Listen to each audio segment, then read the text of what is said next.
Aimé Monzou, Lady Makindo, Vibration Schengen.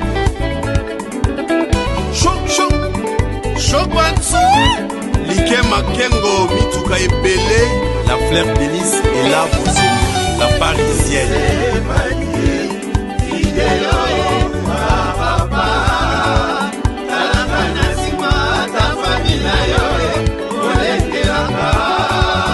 Emi chéri pointé sans bomba divide yokanga mawa papa nakomi kokondo nzoto na basusi yaba yokomema ngambo na fami nanga soki na weye Bokiamba Bisoya ngambo mosusu moye nakatisa te libele minene ekaboli ye asenga nguyana yawe natambola likolo ya mai.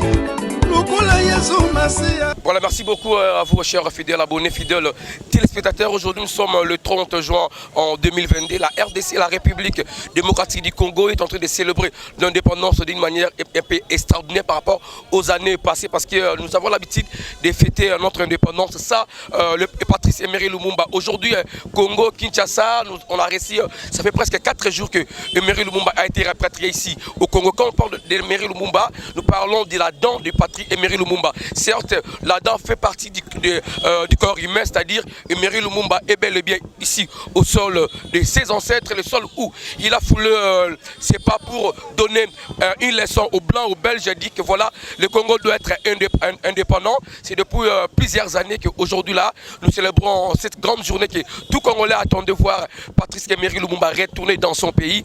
Et puis le Blanc, après certaines années avoir caché Patrice Emery Lumumba chez eux en Belgique, ils se sont décidés, ils ont dit non, Patrice Lumumba doit revenir, doit rentrer dans son pays.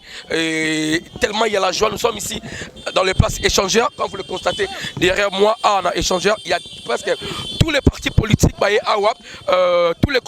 presque toutes les confessions religieuses aussi, Bazali Awa, les autorités états compétentes, la République démocratique du Congo, presque tout Congolais mobilisé comme un seul corps pour venir rendre les derniers hommages à Patrice Emery Lumumba qui, pendant plusieurs années, il a manqué les sols congolais, les sols des ancêtres. En termes historiques, vous devez savoir que non, Patrice Emery Lumumba, c'est la seule personne qui a du Nord au Blanc, et puis voilà, on a eu l'indépendance. C'est lui le père de l'indépendance. D'ailleurs, Patrice Emery Lumumba, c'est lui l'indépendance de la République démocratique du Congo.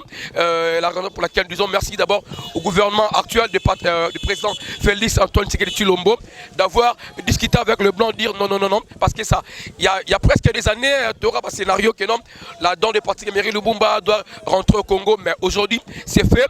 Ça fait presque, comme je le dis tantôt ici, presque 5 jours que Patrice Emery Lumumba, Azala Mabele Naï Awa, nous autres on a eu Ereaki, et qui n'est qu'un Sankuru, après Sankuru, et qui a eu Kisangani, et puis voilà, aujourd'hui, ce qu'on dit en français, c'est le tout dernier hommage que nous rendons à ces grands hommes, l'homme de l'esprit fort, l'homme qui incarne à lui-même l'esprit de toute une nation, parce que si on veut parler de Patrice Emery Lumumba, c'est pas une personne moindre. Patrice Emery Lumumba, presque dans tous les pays africains, il y a des sites Lumumba, il y a presque partout. Au Gabon, il y en a, Kenya, Tchad, donc Patrice Emery Lumumba reste un monument pour l'Afrique. D'ailleurs, Nelson Mandela, dès son vivant, avant qu'il meure aussi lui, il a dit non, non, il faut rendre cet homme grand, Patrice Emery Lumumba, parce qu'il a tracé un chemin pour tous les Congolais. Aujourd'hui, là, si nous sommes indépendants aujourd'hui, on doit dire merci à ces grands hommes, Patrice Emery Lumumba, la raison pour laquelle tout Congolais, on se sont réunis ici à travers cette date commémoriale du 30 juin, la date où le Congo entre les mains des Congolais, c'est le 30 juin, une journée indépendante pour la République démocratique du Congo. La raison pour laquelle, je vous dis presque à combler, la ville est tellement bouclée, les embouteillages presque partout. On s'est dit pourquoi les embouteillages? Parce que les Congolais se sont dit non, non, nous devons rendre hommage à ces grands hommes, nous devons rendre hommage à ces grands messieurs. Le président de la République est là, presque toutes les institutions congolaises sont là pour dire non, non. Patrice Emery Lumumba, vraiment, c'est pas quelqu'un qu'on peut parler comme une aventure.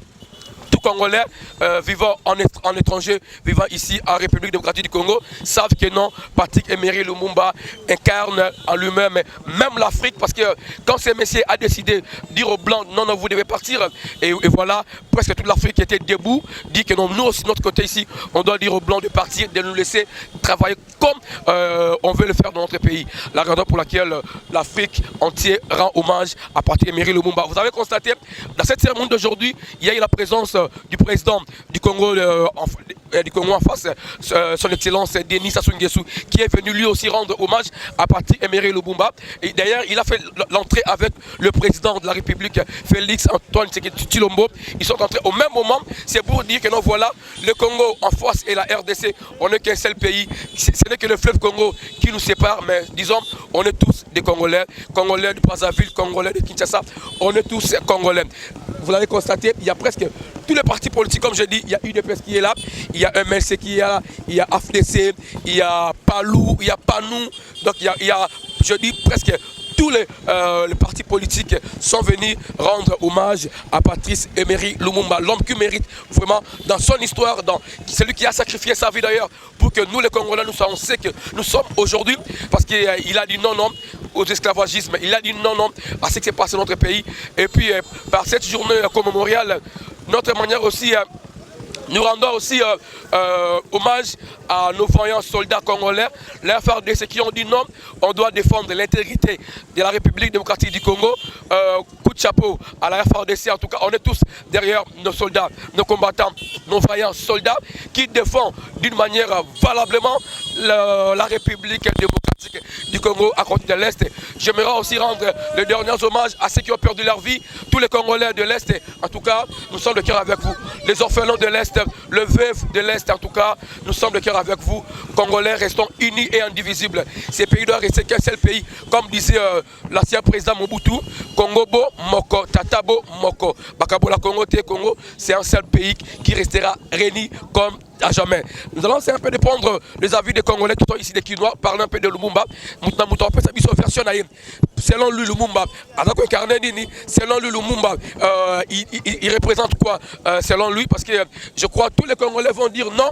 Selon moi, Lumumba représente l'Afrique. Selon moi, Lumumba représente l'intégrité, représente la fierté. Selon moi, Lumumba représente l'unité même. Selon moi, Lumumba, c'est la seule personne qui a dit non aux Belges de laisser ces pays entre les mains des Congolais. Et puis voilà, aujourd'hui, nous sommes un pays indépendant. C'est grâce à ces messieurs. Nous rendons aussi hommage à ses compagnons, parce que Lumumba n'est pas Mercel. Il était accompagné avec ses deux amis, Tchombe et puis les autres, qui ont aussi, de leur manière, ils ont perdu aussi leur vie à travers ces grands combats qui méritaient les hommages que nous avons aujourd'hui. La raison pour laquelle aujourd'hui, presque paralysé la vie de Kinshasa, nous venons ici rendre le dernier hommage à Patrice Emery Lumumba, l'homme qui a dit non et l'homme qui a donné le Congo l'indépendance. Merci beaucoup. Donc nous poursuivons cette interview ici, et nous sommes ici à la place échangeur. D'ailleurs, moi je suis vers 17e rue. Il n'y a même pas moyen d'accéder là-bas parce qu'il y a tellement l'embouteillage. Tous les Congolais, ils ont profité d'ailleurs avec cette grande journée qui est une journée indépendante. Ils ont organisé même ma marche de santé, ces questions. Oui, nous soutenons vraiment ces messieurs. Nous accueillons à cœur ouvert, tu as bien repéré ma beaucoup pour les boyer, il y a Nzoto, il y a Kondo, Patrick Emery Lumumba, Namboka Nae, Namboka Bakoko. Vous allez voir, il y a même des danses. Les gens disent que voilà, donc nous sommes un seul pays. J'ai même remarqué la présence du président Bemba Saolona, président Bemba Saolona. J'ai fait allusion à papa Jean-Pierre Bemba. Lui aussi, il est venu dire que non, voilà, nous sommes tous des Congolais. Nous voulons que nos politiciens congolais soient réunis ensemble. Question de défendre l'intégrité de notre pays, question de dire non à ce qui se passe à l'est de la République démocratique du Congo. Tous les Congolais, il faut que la Montomoko, Tokabouana, tout ça toujours ensemble pour que Congo et que Ndeliboso, Congo et la Congo, Oyo, Patrick Emery Lumumba, Atikela Biso, Congo, Oyo, oh le faut tout le monde président Bemba côté président Fati, tout le monde président Martin Fayoulou côté président Fati, président Moïse Katumbi, pourquoi pas aussi tout le monde président Joseph Kabila, tous les Congolais, tout ce là ensemble pour tout ça les sortes que le Congo Nabiso et Kende Liboso. Merci à vous Nathan qui est derrière la caméra pour ce grand boulot. C'est depuis vers 9h que nous sommes ici dans la place échangère. Il est presque déjà 12h. En temps vraiment les gens veulent parler à travers cet grand événement de l'indépendance Oyo de rendre dernier hommage à Patrick Emery Lumumba animation na Isa Lelo batongeli mausolée désormais Patrick Emery Lumumba azongi na mboka na ye. Désormais on n'ira plus le chercher en Belgique. Tous les Congolais sont pour ça à rendre hommage à Patrick Emery Lumumba. L'adresse maintenant est connue à la place échangeur ici au Yenayo. S'incliner devant sa tombe, dire aussi et Patrick Emery Lumumba, coup de chapeau, bravo à tout ce que tu as fait pour l'Afrique et particulièrement pour la RDC. Merci beaucoup. Oui, Abissouri chante avec les grands coachs Obé Makusa. Parapolo, écoute-moi ça.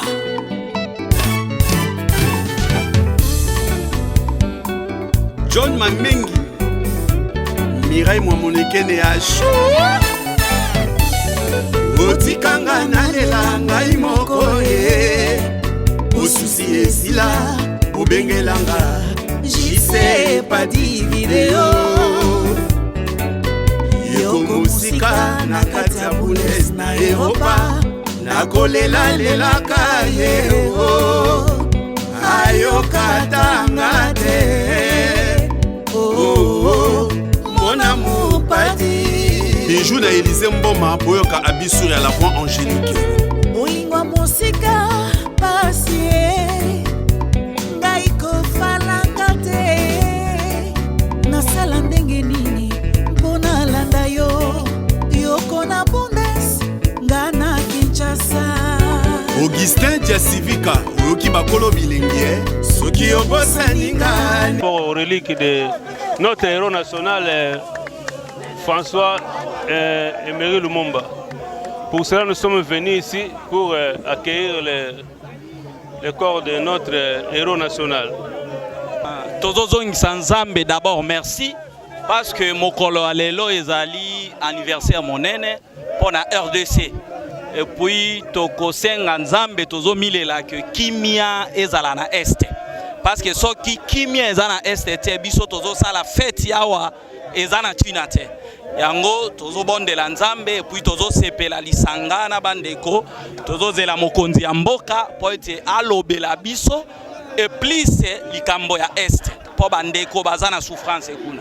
Merci parce que biso tozo zala tozo sepela wa te bandeko na Est bazako souffrir. Alors c'est ça. Merci. Bon, to sepeli makasi parce que c'est le komboko, mboka na biso lelo akanisi et ça li combien d'années bino mo bolobi bien 62 ans. Oyo babanda ki ko reconnaître yete. Patrice Emery Lumumba aza lokola mutu nyonso tuté.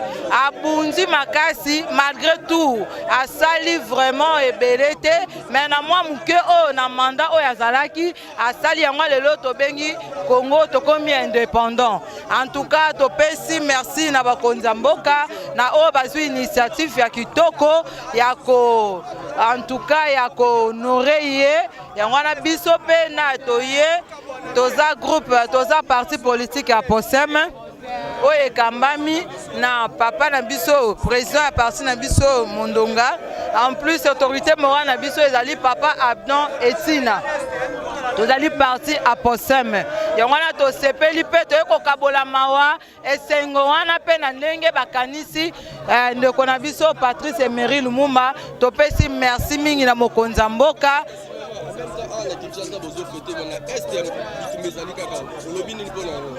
Bon, pour la makambo Est, et ça passe. On a lobby que tozana esengo pe tozana pasi. Président Asala. Président Asala eloko moko. Merci.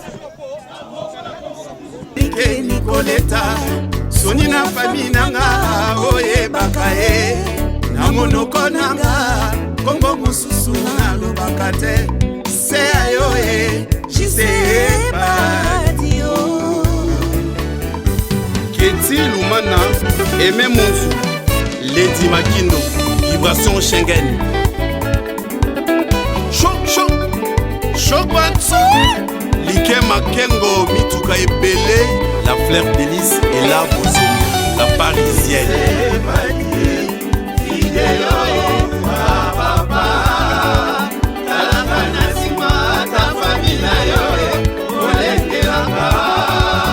Emi chéri pointé sans pompa wananga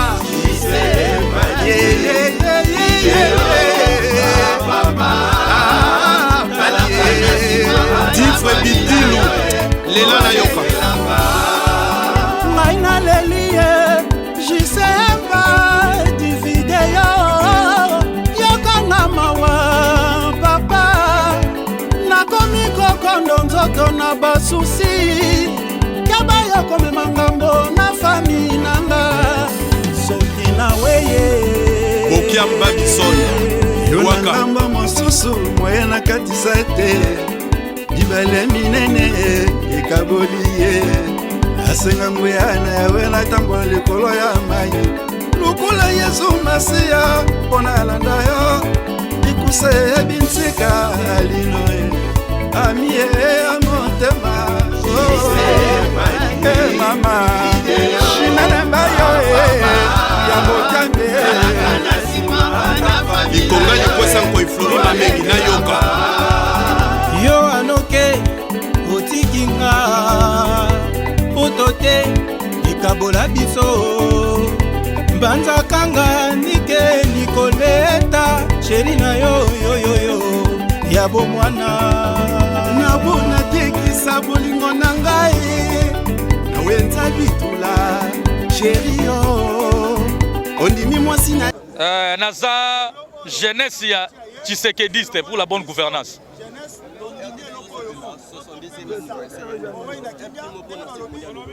En tout cas, un petit mot na Rosa vraiment lelo mais c'est journée tozana esengo makasi. Nzoto ya héros national na biso ezongi na mboka ya bakoko na ye po bakunda mutolo bakata mutolo na awa. Mais ça fait beaucoup d'années héros national azalaka libanda nzoto na ye ezalaka libanda yango moni lelo lokola nzoto na ye zongi yo moni biso ba congolais mobimba tozana esengo yango moni biso to telemi ne changer poto yamba nzoto ya mowe ina biso ya héros national lokola Lumumba Patrice aboyebi ba journaliste aza mutu munene en tout cas père de l'indépendance yango moni biso lelo ba jeune biso peuple biso ba jeunesse ya bonne gouvernance to kiti pona ko sepela nzoto ya héros national epema na kimia. À vous autres. Oui, merci. Toyebi ke ba guerre na saison continuer. Na yebisi yo eloko nyonso ya na suka nango. Eloko nyonso ezalaka na suka. Omoni ba Rwanda bilo ba sala. Toyebi Kagame, toyebi yo. Ba bandeko ba pays voisins nyonso ba yebisi yo même président na biso y compris à Félix Tshisekedi. A solo lino take frère benyo kutu frère partenaire. Ozobu ndeko no ba congolais pourquoi? Toyeba keloko yango te eloko ndeko na biso so président Kagame oya lukaka pona ba congolais toyeba te biso na tokenda kuna te tosali bango menace tout ça toyebi te yango toki batinda kaye tozoyebisa ye ba président nyonso baleka bazaka ndenge moko te oyo eza Félix Tshisekedi nayebi te Fati Betomu Kwantombolo papa donc toyebi ke ba je wana epina tozana sima ya FARDC mapinga na biso toyebi ke ba théâtre cette fois-ci et reçoit fin na biso mais ce jour c'est kanga le dans le 30 juin tito comme no si la to fêter biloko ne ko sila to ko kim Congo kozana kimia mo reno. Merci beaucoup. Boyebi ke date ya le 30 juin ezalaka date historique pour les Congolais mais ko fêter 62e anniversaire et indépendance na biso en 2022, ils allaient sengo mingi pour les Congolais nyonso.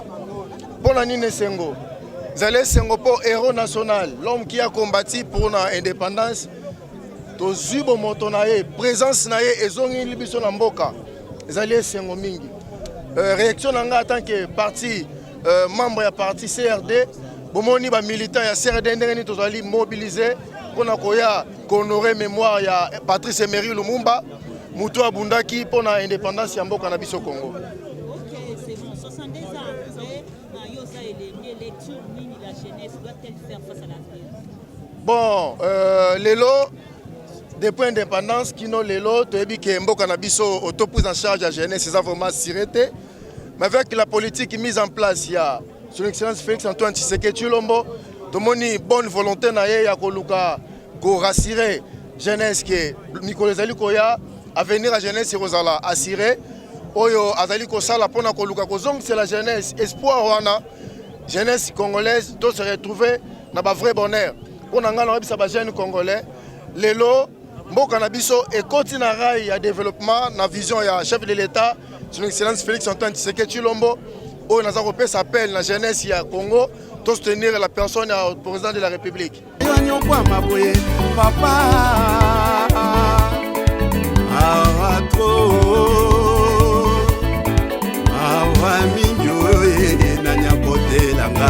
nalela na doli malonga mirelu tumba kotelanga didula po inosando basi kotae bienveni makutila Peter makoso kotelanga ifoulard de mon cher Dadier luela yakae apistakala Diogène kotelanga nasi sunda la parisienne kombaura disendo mbasi na lelie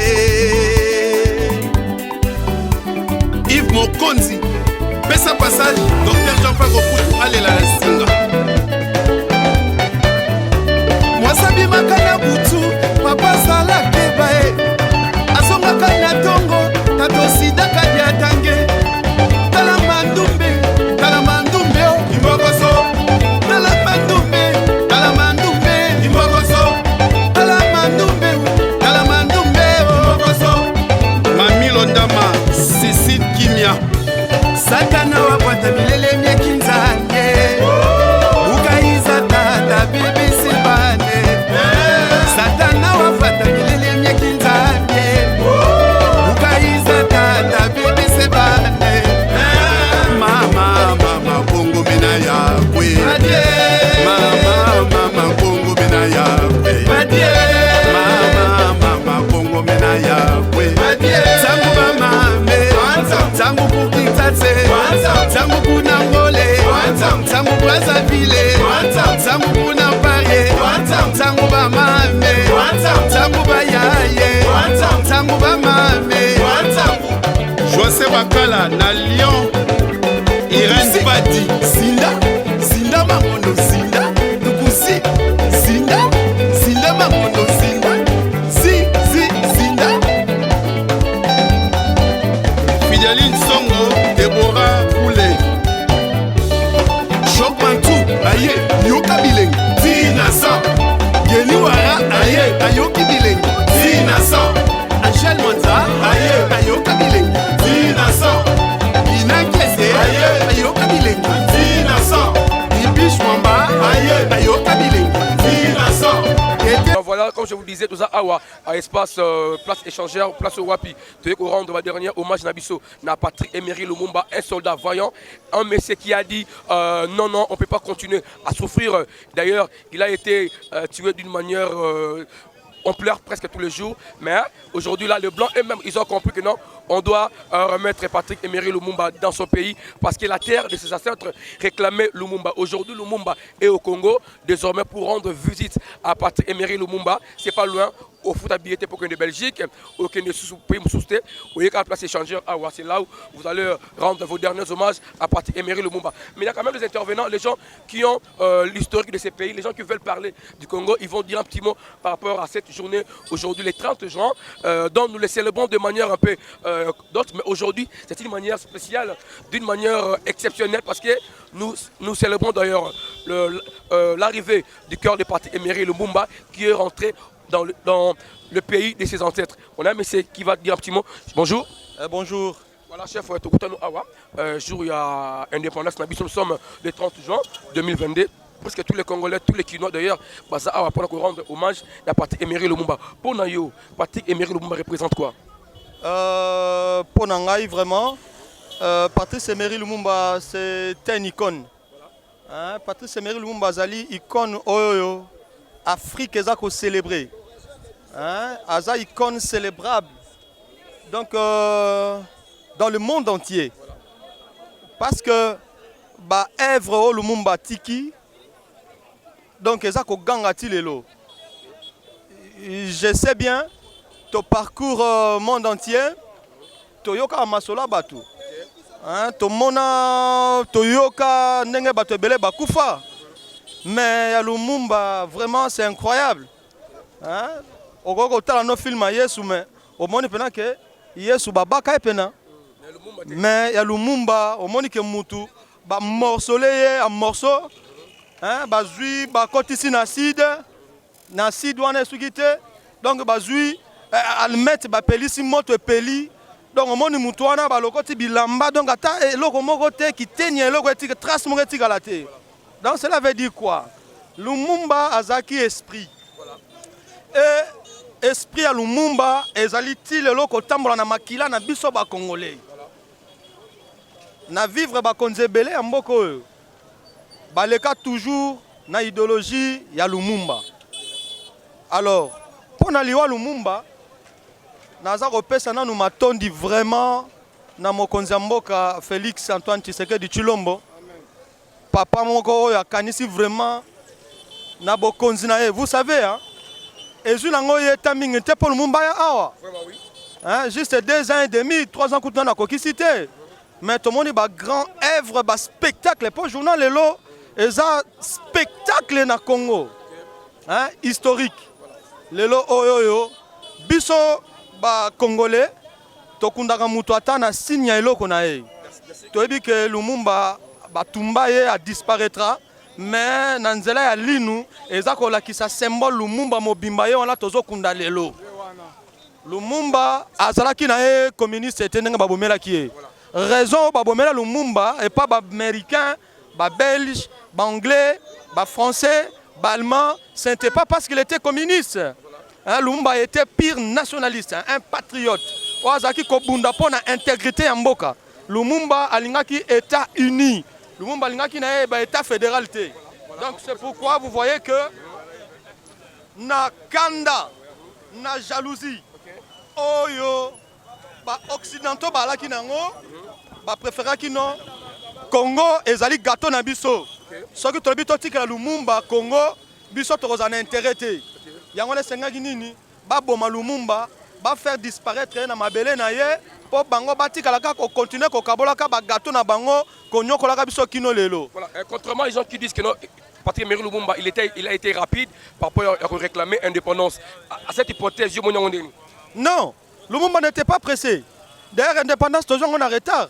Selon l'histoire, indépendance depuis Simon Kimbangu. Simon Kimbangu a réclamé l'indépendance depuis 1921.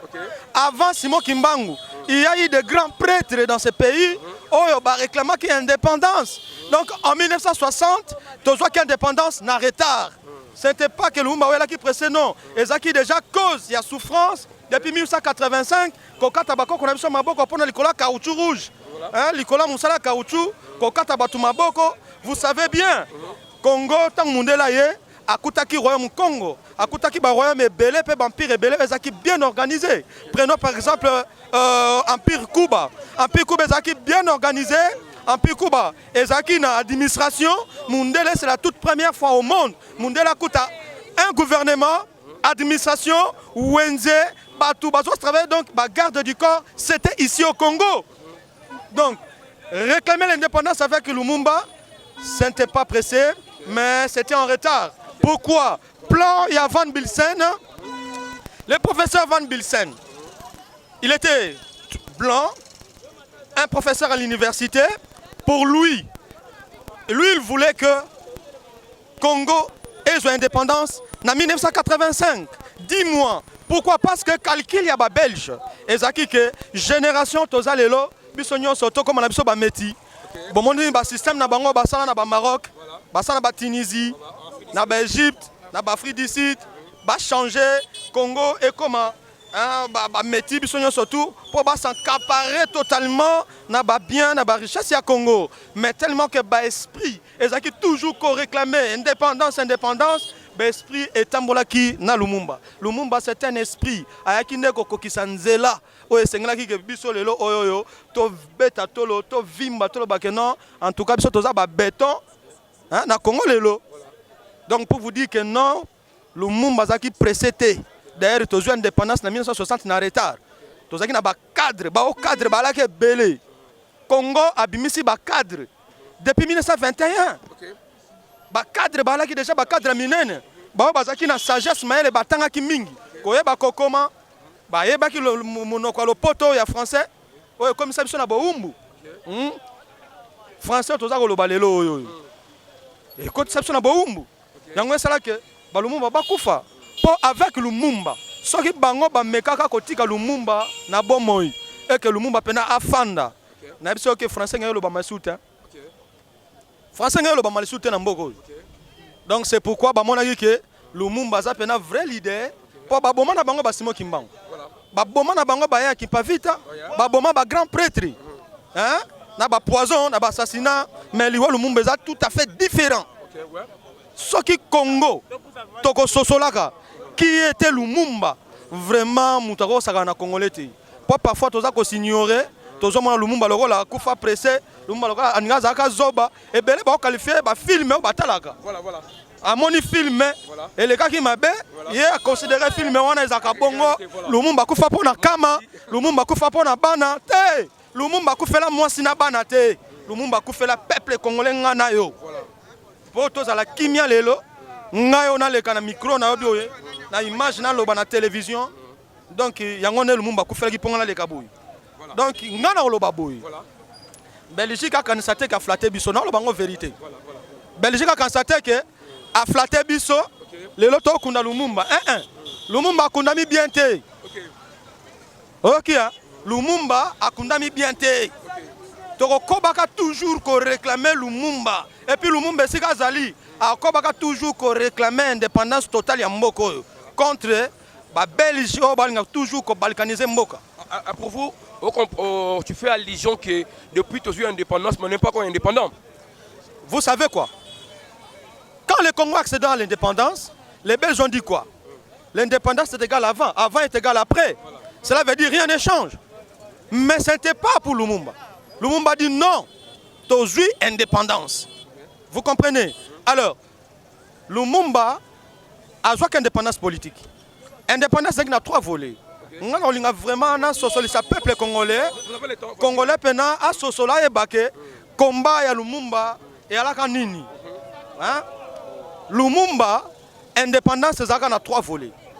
Premier volet et d'abord indépendance autobengi politique. Il y a que Congolais pena yemoko comme président de la République. Congolais comme premier ministre. Babenga Congolais chef. Babenga Congolais chef na musala na administration. Deuxièmement, il y a indépendance économique. Indépendance économique, tout ce gérer la richesse nabiso proprement dite. La richesse nabiso biso moko, biso moko to gérer en. Vous comprenez? Deuxièmement, il y a indépendance spirituelle. Pour nous mundele, à chaque Congo, Congo est laïque, pays laïque, il y a mangomba nyo surtout. Ok, un pays avec un peuple. Oh, bango bakuta ki tozaki laïcité. Tozaki na mangomba biso dans nos sambela. Du fait d'être laïque et comme si congolais fainéant, comme si congolais, je ne sais pas quoi. Du fait d'être laïque et comme si congolais esclave. Voilà. Tilelo. Tozab esclave. Obi soki mo limo mutu eza bloqué et kangami quelque part. Nyonso ko osala. Et aussi mbaté pour mon limo na eza bloqué quelque part, condamné quelque part et c'est ngel ba délivrance ya makasi pour mon limo na kangolama okoka kozwa mayelo sosola ke non et là on osala eza boete fona sala boye. Oyebi to lingana raté. Motema mabeza tilelo ndenge totel mi ndenge na lo balelo boye. Congolais to lingani te. Congolais soki oyo abunda pour intérêt général. Mukolo bako bunise ba cédé ba tiki ye moko balobi yo moko kende bunda na effort na yo. OK non, pourquoi? Parce que mili mon ami a condamné quelque part. Yango to ko kata ko se défendre te. Donc, Lumumba c'est indépendance na 3 volets, tous indépendance spirituelle, tous indépendance économique, tous indépendance politique. Voilà, je peux finir avec vous. Parlons maintenant de l'Est. Ce qui se passe à l'Est, étant congolais, quel est votre perspective par rapport à Marambouana?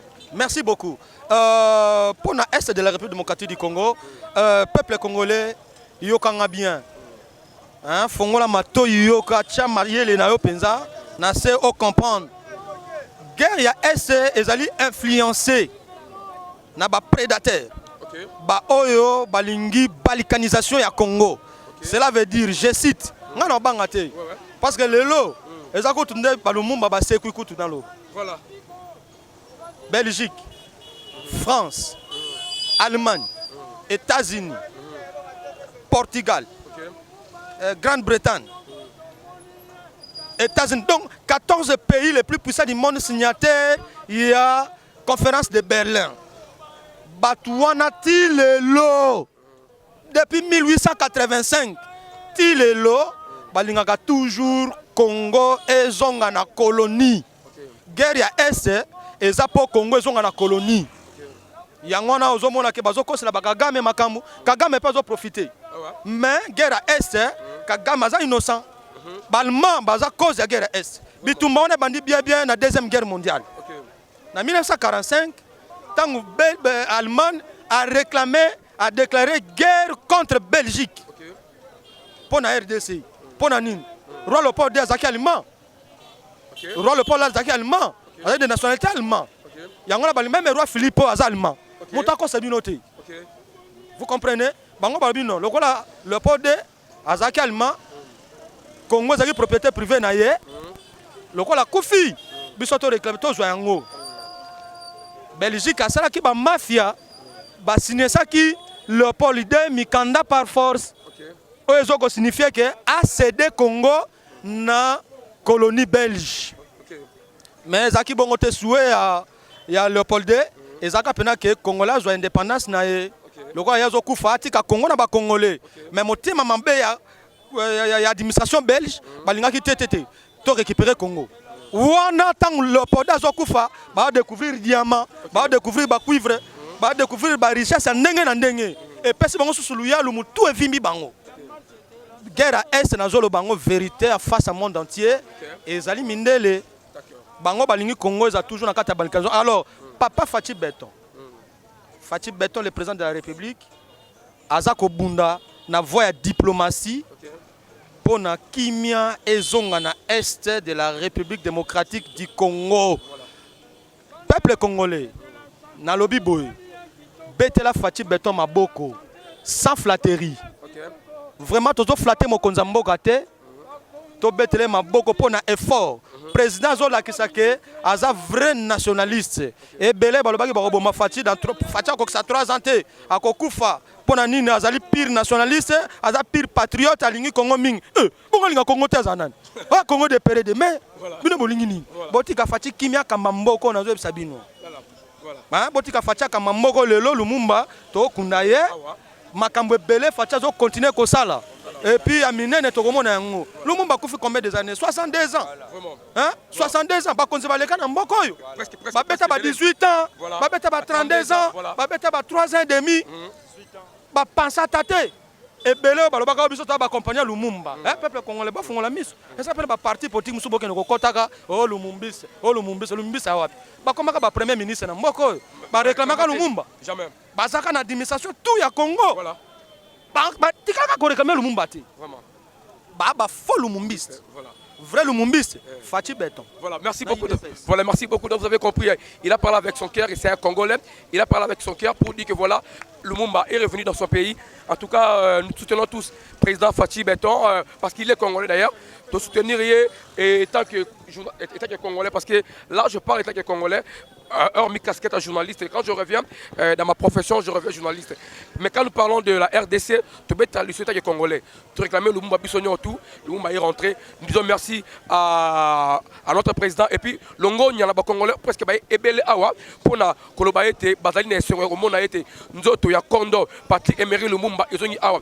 Tant que tu n'as Nzoto, c'est-à-dire quoi? L'Inonae, ils allaient Moko ya parti à notre Naye, Oyo, ils ont un Mbokao. Voilà, il y a un artiste qui va peut-être remercier Papa Mbote. Hein? Merci Mbote, papa. Comment on a pardon?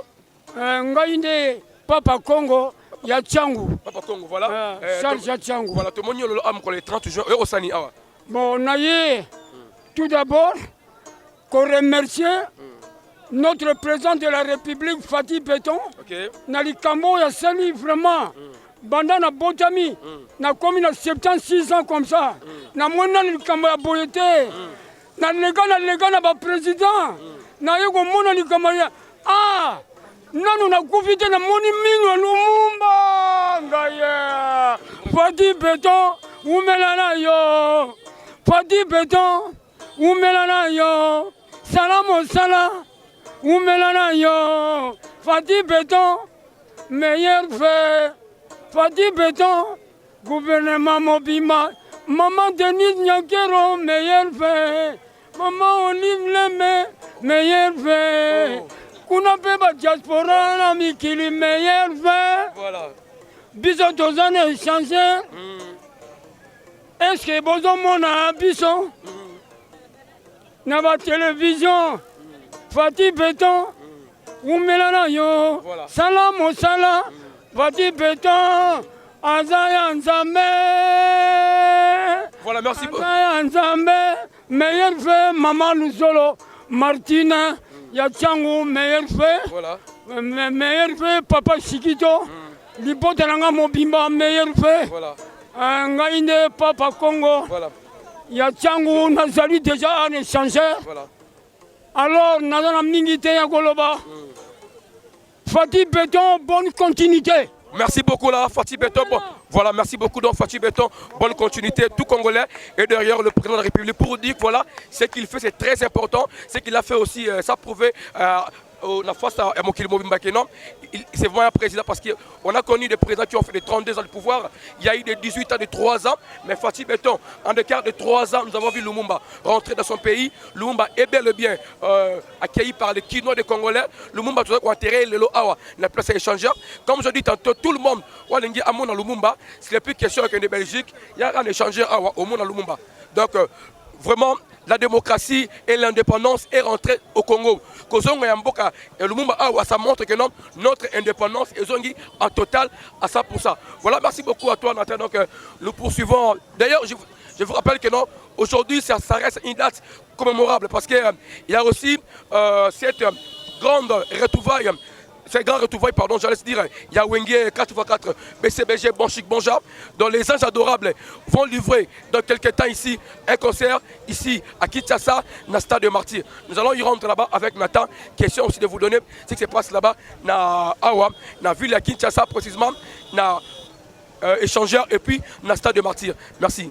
Voilà, merci beaucoup. Comme je vous disais, aujourd'hui, nous sommes une journée commémorable parce que par rapport aux différentes dates des 30 juin, aujourd'hui nous accueillons Parti Emery Lumumba en RDC. Comme je vous avais dit, il y a les différents partis politiques qui sont venus ici rendre hommage à Parti Emery Lumumba. Nous avons retrouvé nos amis du Parti MCR qui vont dire un petit mot, le président fédéral du Parti MCR qui va dire un petit mot par rapport à cette journée d'aujourd'hui. Selon lui, tellement qu'il y a eu beaucoup de présidents qui sont passés dans ces pays, mais nous avons connu un président qui a fait l'exception de notre président, de déclarer Parti Emery Lumumba, de rentrer dans son pays. Ces gestes-là, ça représente quoi, président? Merci beaucoup. Nous sommes le parti politique dénommé Mouvement social pour le renouveau, qui est conduit par son Excellence François Robota Masumbuko, ministre d'État du Développement rural, avec le secrétaire général Jean-Chrysostome Vamouti. Pour nous, nous félicitons le chef de l'État. Sans comparaison, chaque personne a sa particularité. Une des particularités qu'il a produit pour nous, c'est le souci du rapatriement pour que l'âme et le corps de Patrice Emery Lumumba reposent au sol de ses ancêtres. Pour nous, c'est un motif de fierté et nous disons au chef de l'État, Félix-Antoine Tshisekedi, grand merci. Aujourd'hui, là, Parti Emery Lumumba est dans son pays. Vous pensez que ça va apporter quelque chose pour la nation congolaise? Nous sommes bantous, ça il faut le reconnaître. Un bantou, là où se trouve son corps, se retrouve aussi son âme. Cela veut dire pendant tout ce temps, nous parlions de Patrice Emery Lumumba sans son corps, donc son âme était donc vouée à l'errance, chose que nous n'allions pas tolérer. Et aujourd'hui, ce retour-là, et son esprit et son âme repose maintenant au Congo. Pour nous, c'est une fierté. Comme l'avait dit un écrivain africain, Kokumbo, il faut reposer l'âme et le corps au sol des ancêtres. Et pour nous, c'est tout un esprit qui vient encore pour révolutionner encore les Congolais, à l'instar de Patrice Emery Lumumba, pour la lutte pour la souveraineté nationale. Président, contrairement aux gens qui disent qu'à cause d'un temps, on a donné une journée presque une journée morte, on aurait dit faire d'autres choses, on a dépensé de l'argent pour enlever son monument, le mettre à l'échangeur, et le Congo a dépensé beaucoup d'argent à cause d'un seul dent seulement.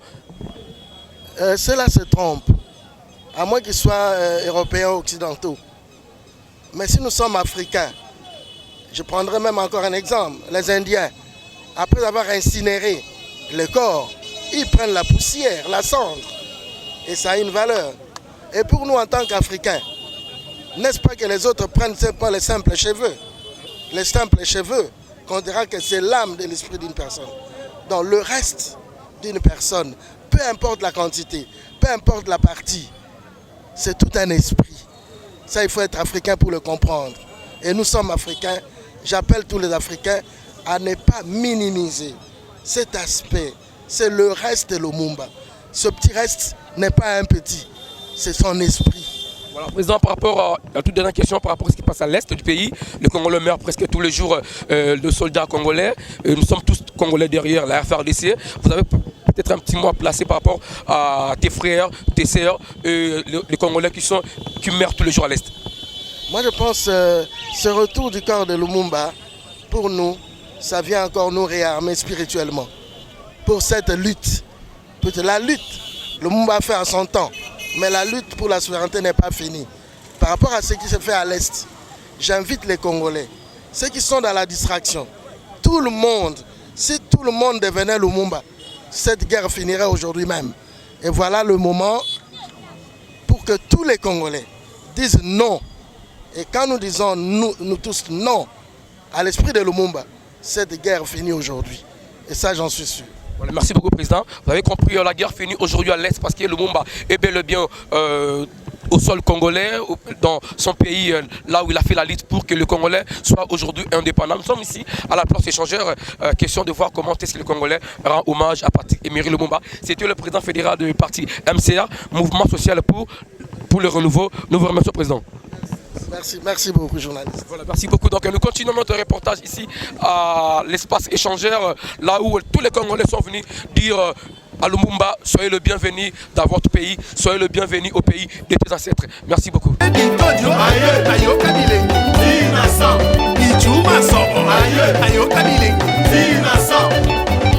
Claudie Diasuka, Bessi Mbelenga Puro, Kailor au minéral.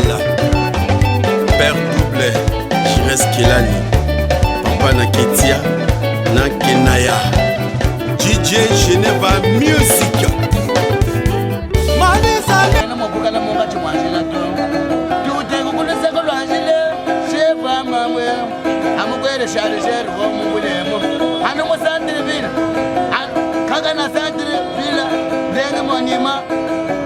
Papa Lumumba, Emery, Mwana Baluba. Lelo yo papa Pachibeto azumezir ya koselesa matanga na ye na ndenga menge biso ba artiste nyonso ya Congo ngai no bisolo bote ya basheri nazala kati ya ba artiste papa Pachibeto merci Pachi wetu twetu twasakijile Pachi chilombo twasakijile tatu wa kwenza bolu mosongu nelwe tatu mwana wa mugongo kumuji koza na kwema mwanyi wati sakati chilombo sakati wa mulumbe na kutamwaji kutangula tangwe imaja veti papa chisakati papa chilombo yungwele moyo wewe ba ministri boso ba defasi lumbeni moyo wani moyo mutima mwana Jeremy munlelangai mwana wa baluba wakabam mwana chena ndibindana imwembile butaka meme chena kuna bindana fatiwa mam wampeshe bindana kaji mutila traji kubuluka bena koku fachichi lombe ni mama Denise mwana wa mama Marita wanya mama kasalu di mwabakai ide pese force di progrer amatai moya wani wa mubaganda wokumasanganywe bombona moyimo abakai isepati videwo musombe nemenjirai tatwanyi chifanyi chichali chimwe nalucheba chisewanyi chichali chimwe naluchebe mawanyi mumaya balube mbumba toka nijinwasa machem nwasa machem klevere moyimo abakaye lwakuwangata moyo wanje mawanyi klevere weto woku weto bana baba lubamba yikulala nemejikai krevere chilimwenji masem wabajise moya we ise videwo moyimo abakaye tatwanye mumaya kwangati moyo wanyi bana baba lubamba munejibajele mulubazi mujetela mwanango jise baji videwo moyimo abakaye jise wetu baji videwo moya Prevar bisenga moyimo abakai Prevar musomba ni menjikai